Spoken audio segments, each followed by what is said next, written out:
जय गुरु जी। शुक्राना गुरु जी। सारी संगत को जय गुरु जी। ओम नमः शिवाय। शिव जी सदा सहाय। ओम नमः शिवाय। गुरु जी सदा सहाय। शिव पुराण श्री रुद्र संहिता तृतीय खंड का 22वां अध्याय। देवताओं का शिव जी के पास जाना। ब्रह्मा जी कहते हैं, मुनीश्वर, भगवान शिव को पति रूप में प्राप्त करने के लिए पार्वती को तपस्या करते करते अनेक वर्ष बीत गए, परंतु भगवान शिव ने उन्हें वरदान तो दूर अपने दर्शन तक ना दिए। तब पार्वती के पिता हिमाचल, उनकी माता मैना और मेरु एवं मंदराचल ने आकर पार्वती को बहुत समझाया तथा उनसे वापस घर लौट चलने का अनुरोध किया। तब उन सबकी बात सुनकर देवी पार्वती ने विनम्रता पूर्वक कहा, हे पिताजी और माताजी, क्या आप लोगों ने मेरे द्वारा की गई प्रतिज्ञा को भुला दिया है? मैं भगवान शिव को अवश्य ही अपनी तपस्या द्वारा प्राप्त करूंगी। आप निश्चिंत होकर अपने घर लौट जाएं। इसी स्थान पर महादेव जी ने क्रोधित होकर कामदेव को भस्म कर दिया था और वनों को अपनी क्रोधाग्नि में भस्म कर दिया था। उन त्रिलोकीनाथ भगवान शंकर को मैं अपनी तपस्या द्वारा यहाँ बुलाऊंगी। आप सभी यह जानते हैं कि भक्त वत्सल भगवान शिव को केवल भक्ति से ही वश में किया जा सकता है। अपने पिता, माता और भाइयों से ये वचन कहकर देवी पार्वती चुप हो गई।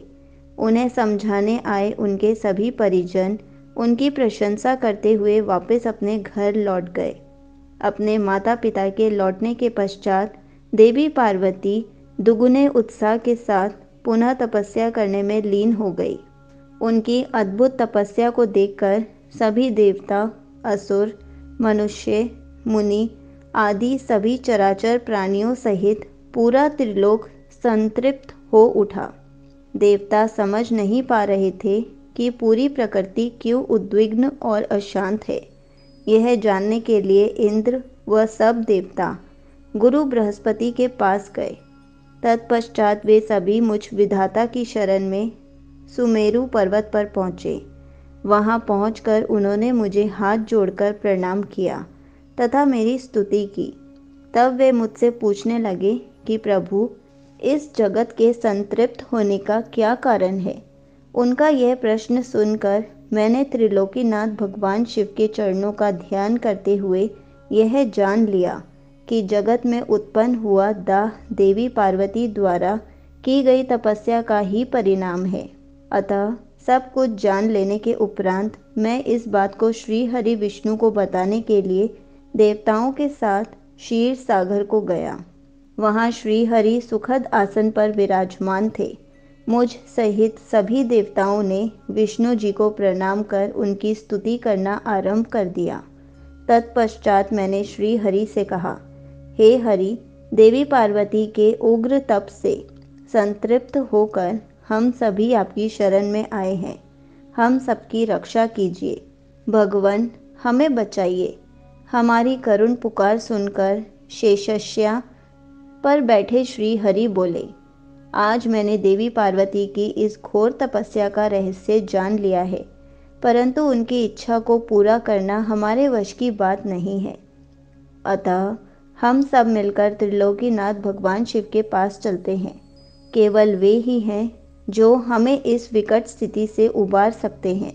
देवी पार्वती तपस्या के माध्यम से भगवान शिव को पति रूप में प्राप्त करना चाहती हैं। इसलिए भगवान शिव से यह प्रार्थना करनी चाहिए कि वे देवी पार्वती से विधिवत विवाह कर लें। हम सभी को इस विश्व का कल्याण करने के लिए भगवान शिव से पानी ग्रहण करने का अनुरोध करना चाहिए। भगवान विष्णु की बात सुनकर सभी देवता भयभीत होते हुए बोले, भगवान शिव बहुत क्रोधी और हठी हैं। उनके नेत्र काल की अग्नि के समान दीप्त है। हम भूलकर भी भगवान शंकर के पास नहीं जाएंगे। उनका क्रोध सहा नहीं जाएगा। उन्होंने कामदेव को भस्म कर दिया था। हमें डर है कि कहीं क्रोध में वे हमें भी भस्म ना कर दे। हे नारद, इंद्रादि देवताओं की बात सुनकर लक्ष्मीपति श्री हरि बोले, तुम सब मेरी बातों को ध्यानपूर्वक सुनो। भगवान शिव समस्त देवताओं के स्वामी और भयों का नाश करने वाले हैं। तुम सबको मिलकर कल्याणकारी भगवान शिव की शरण में जाना चाहिए। भगवान शंकर पुराण पुरुष, सर्वेश्वर और परम तपस्वी हैं। हमें उनकी शरण में जाना ही चाहिए। भगवान विष्णु के इन वचनों को सुनकर सब देवता त्रिलोकीनाथ भगवान शिव का दर्शन करने के लिए उस स्थान की ओर चल पड़े जहाँ महादेव जी तपस्या कर रहे थे। उस मार्ग में ही देवी पार्वती उत्तम तपस्या में लीन थी।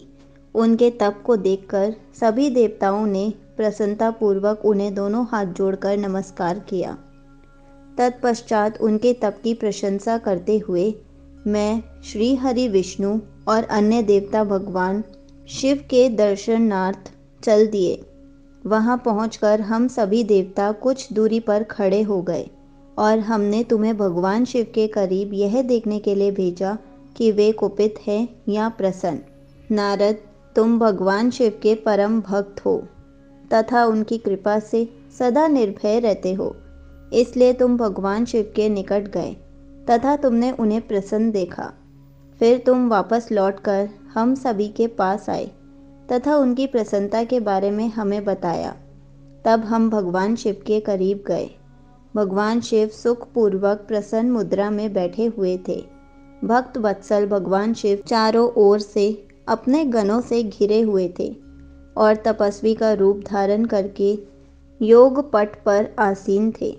मैंने, श्री हरि और अन्य देवताओं ने भगवान शिव शंकर को प्रणाम करके वेदों और उपनिषदों द्वारा ज्ञात विधि से उनकी स्तुति की। संगत जी, यहीं पर शिव पुराण श्री रुद्र संहिता तृतीय खंड का 22वां अध्याय समाप्त होता है। जय गुरु जी। शुक्राना गुरु जी।